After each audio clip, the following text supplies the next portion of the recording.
Welcome students. I am Rashmi, your English teacher. So today my topic is different. Again, I have brought how to overcome depression. देखिए बच्चों और मेरे friends, ये topic नया नहीं है. इसके लिए कौन जिम्मेवार है? सबसे पहले तो देखिए मित्रों, मैं यही बात कहूंगी, हमारा एनवायरनमेंट. हमारा जो एनवायरनमेंट है चारों तरफ से, वही इसके लिए जिम्मेवार है. कैसे? हम सब जिम्मेवार हैं. आज जो हमारी फैमिली सिस्टम, हमारा जो फैमिली है, न्यूक्लियर फैमिली है. इससे पहले क्या था? सभी मिलजुल के रहते थे, सभी में प्यार भाव था.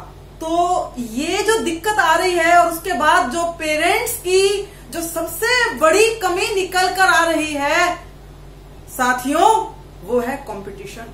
थ्रोट कट कंपटीशन, गला काट प्रतियोगिता.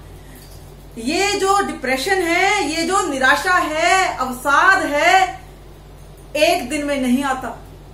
धीरे धीरे जैसे कोई जहरीला पौधा अपनी जड़ें फैलाता है, यही हाल साथियों डिप्रेशन का है. और इसका इलाज आप यदि ये सोचें दवाइयों से है, नहीं, ऐसी बात नहीं है. एक समय पर आकर दवाइयां भी फेल हो जाती हैं मित्रों. तो ऐसी क्या चीज है, ऐसा क्या है जो इसका इलाज कर दे? वो है एक ही संजीवनी बूटी. क्या है वो? Confidence, self confidence. ये चीज मैं आपको कई बार कह चुकी हूं, कई वीडियोस में भी मैंने ये बताया है. यदि अंदर हमारे विश्वास है, हमें पता चल गया कि ये समस्या है, तो यकीन मानिए ये समस्या ही नहीं है. उसी दिन आप अपना इलाज स्वयं कर सकते हैं. You are your own doctor. इसके लिए देखिए, मैं आपको दो पंक्तियां भी सुनाऊंगी.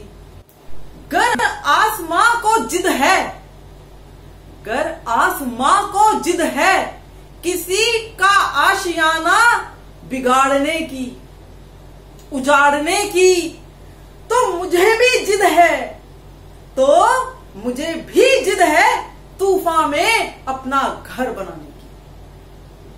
देखिए, आपको अपने अंदर ये जज्बा रखना है, ये फीलिंग रखनी है कि कोई सी भी बाहरी ताकत आ जाए. क्योंकि देखिए, दो तरह से ये आपका जो डिप्रेशन है, दो तरीकों से आता है. एक तो हो गया आपका बायोलॉजिकल, ये मैंने यहां सब लिखा हुआ है, बायोलॉजिकल, जो कि होता क्या है, बार बार चिंता करने से हमारे शरीर में ऐसे हार्मोन्स बनने शुरू हो जाते हैं जिससे कि हमारी सारी एक्टिविटीज स्लो हो जाती हैं. और एक क्या है दूसरा हमारा, देखिए, साइकोलॉजिकल. ये क्या है? एक बायोलॉजिकल और एक दूसरा साइकोलॉजिकल. इसमें क्या होता है, अचानक ही ऐसी परिस्थितियां आ जाती है, मान लो एक्सीडेंट हो गया बाहरी, या क्या हुआ आपके साथ, आप एग्जाम में फेल हो गए, या घर में पेरेंट्स ने डांट दिया, लगातार डांटते रहते हैं, या ऑफिस में कोई प्रॉब्लम क्रिएट हो गई. तो इन सब बातों से भी धीरे धीरे डिप्रेशन आने लगता है. जरूरत बस इस बात की है साथियों कि आपको पता चल जाए कि हाँ भाई, मेरे साथ ये दिक्कत आ रही है. अब वो उसके सिम्टम्स क्या है, उसके लक्षण क्या है, ये भी हम आपको बताएंगे.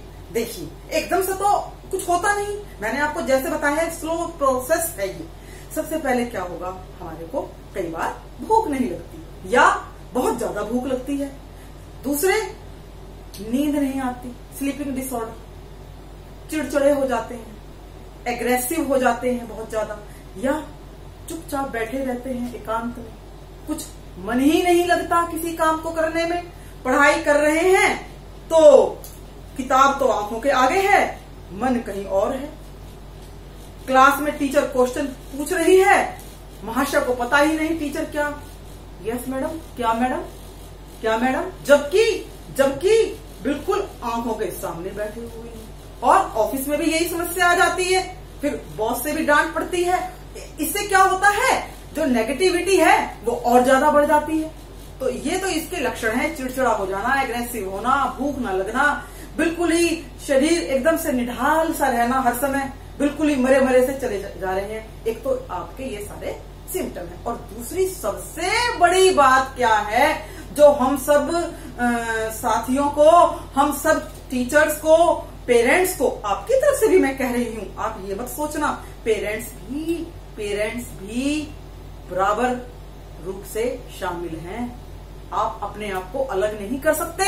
अब घर पर बच्चा है, यदि माँ बाप ये देखते हैं कि बच्चे के अंदर ये सिम्टम आ गए हैं, खेलने को नहीं जा रहा, कुछ खा नहीं रहा, बस सारा दिन चुपचाप टीवी के आगे ही बैठा रहता है, नंबर नहीं आ रहे, स्वास्थ्य गिरता चला जा रहा है, हेल्थ डाउन हो रही है, तो फौरन समझ जाना चाहिए कि भाई कुछ गड़बड़ शुरू हो गई। अब कई बार तो क्या करते हैं, डॉक्टर्स के पास ले जाते हैं, काउंसलिंग भी होती है, दवाइयां भी देते हैं, लेकिन ये परमानेंट इलाज नहीं है। अब पेरेंट्स को ये देखना है कि यदि बच्चे इस हालत में हैं, वो मैं आपको पूरा फिर से बताऊंगी जब हम रेमेडीज पे आएंगे कि हमारा क्या क्या रोल है। लेकिन हाँ, ये बात जरूर है कि पेरेंट्स और टीचर्स और हमारी सोसाइटी, ये सब मिलकर एक बच्चे का निर्माण करते हैं। बच्चे को, उनको बड़ा करने में, अब उसका साथ निभाने में सबका एक अहम रोल है।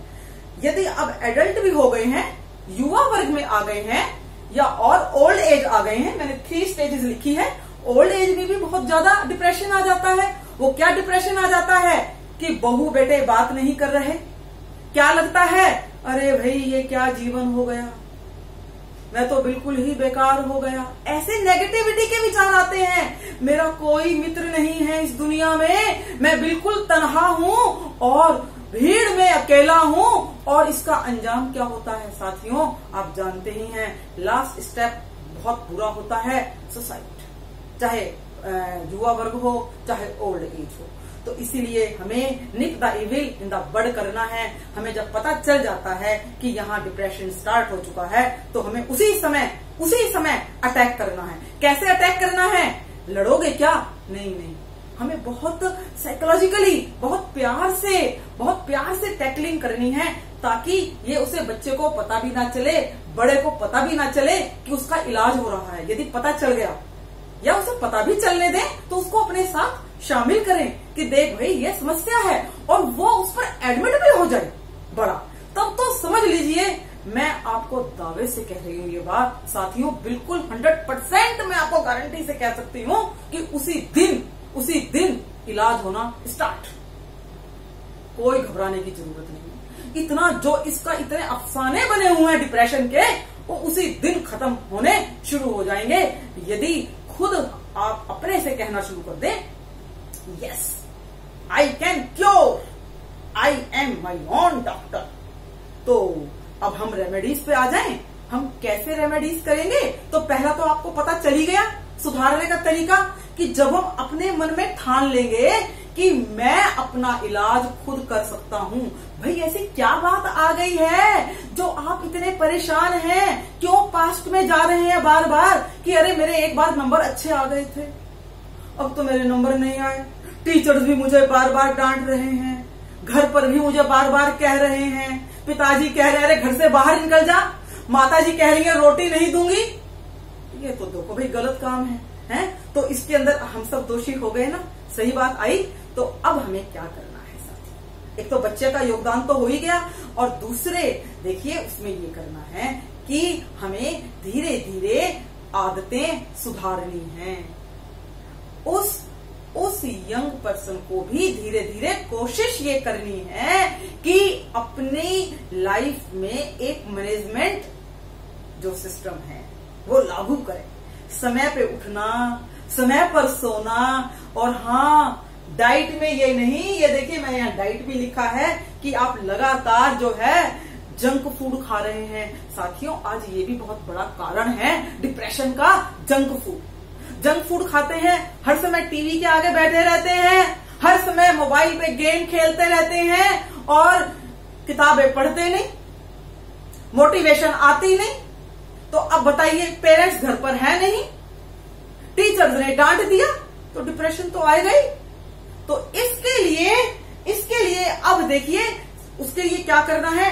एक तो ओवर थिंकिंग जो आती है बार बार मन में कि अरे ये मेरे साथ क्या हो रहा है, मैं तो बिल्कुल गया, मैं तो किसी काम का नहीं हूं। एक तो इस चीज को साथियों अपने मन से निकाल दो।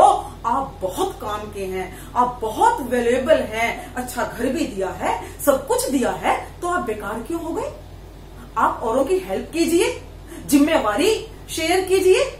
टीचर्स भी आपको जिम्मेवारी देंगे, आपके फ्रेंड्स भी जिम्मेवारी देंगे। आप एक जिम्मेवारी को जो है वहन कीजिए और आज से ही किताबें पढ़ना शुरू कीजिए, अच्छी अच्छी कहानियां पढ़िए, इससे आपके अंदर चेंज आएगा। और देखिए क्या क्या आपको करना है, डोंट कंपेयर विद अदर्स। बहुत इंपॉर्टेंट पॉइंट है ये। डिप्रेशन को पैदा करने वाला सबसे एक तो अहम कारण ये भी है, ये भी एक बहुत बड़ा कारण है कि पेरेंट्स भी कंपेयर करने लगते हैं कि अरे देखो फलां के तो इतने नंबर आ गए, वो तो क्लास में टॉप आ गया, तू तो कुछ भी नहीं करता, कहते हैं ना।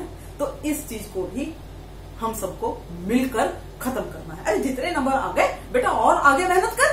तो इस चीज को हमें याद रखना है कि ये जीवन हमारा नहीं है, ये जीवन किसने दिया है? हमें ईश्वर ने दिया है। और हमें अपने माँ बाप की भी इज्जत करनी है, उनका हर कहा मानना है। और आप देखिए रीडिंग हैबिट हो गई, ऑप्टिमिस्टिक आपको होना है, बहुत ज्यादा आशावादी होना है कि अरे एक बार यदि कंपार्टमेंट आ गई तो क्या हुआ, मेहनत करके मैं और नंबर ले लूंगा। और डॉक्टर से तो काउंसलिंग आप कर भी सकते हैं। यदि इतना सब होने पर भी आपके विचारों में अभी भी आपके विचारों में थोड़ा सा ये है कि नहीं समझ रहा, आपकी हालत नहीं सुधर रही, तो डॉक्टर से आप काउंसलिंग भी कर सकते हैं। मुश्किलें आपके इरादों को आजमाती हैं और हौसला मत हार ए मुसाफिर, हौसला मत हार। ठोकरें ही तो जीवन बनाती हैं, इन्हीं ठोकर खा खाकर ही तो हम बड़े होंगे। जो भी कोई मुसीबत आए, जो भी कोई ठोकर आए, उसे कहो भाई वाह, this is a challenge, this is a challenge. एक दिए को देखो, एक कैसे तूफान में भी स्ट्रगल करके वो जलता रहता है। तो हमें भी ऐसा ही बनना है। हमें हिम्मत बिल्कुल नहीं हारनी, बिल्कुल हिम्मत नहीं हारनी। सदैव संघर्ष करना है, योगा करना है, मॉर्निंग वॉक करनी है। और हाँ, यदि मन नहीं लग रहा तो डांस भी कर सकते हो। इन सब बातों को साथियों यदि आप ध्यान में रखेंगे तो मैं आपको दावे से कह सकती हूँ, आप सही कह रही हूँ मैं आपको, डिप्रेशन ऐसी कोई चीज ही नहीं है। ये सिर्फ विचारों का खेल है साथियों। तो यदि हम विचारों को बदल देंगे, यदि कोई बीमारी है तो डॉक्टर दवाई देगा ना, डिप्रेशन क्या, ये तो मन के विचार हैं। आप ही बदलोगे ना इनको, कोई और तो नहीं बदलेगा। तो आज ही सोच लीजिए, आज ही डिसाइड कर लीजिए कि अब मुझे बेकार की बातें नहीं सोचनी, मुझे काम की बातें करनी है, मुझे काम करना है, मुझे खाली नहीं बैठना, अच्छा भोजन खाना है, एक्सरसाइज करनी है। तो depression you will die by yourself, तो अपने आप ही खत्म हो जाएगा। आई विल बी एंथुसियास्टिक, मैं हिम्मत वाला बनूंगा और मैं पूरी दुनिया से जंग जीतूंगा। तो आई होप मेरे चैनल को आप सब्सक्राइब जरूर करेंगे ताकि सबको पता चल जाए कि इतनी अच्छी बातें अब हमें डिप्रेशन से लड़ना सिखाएंगी।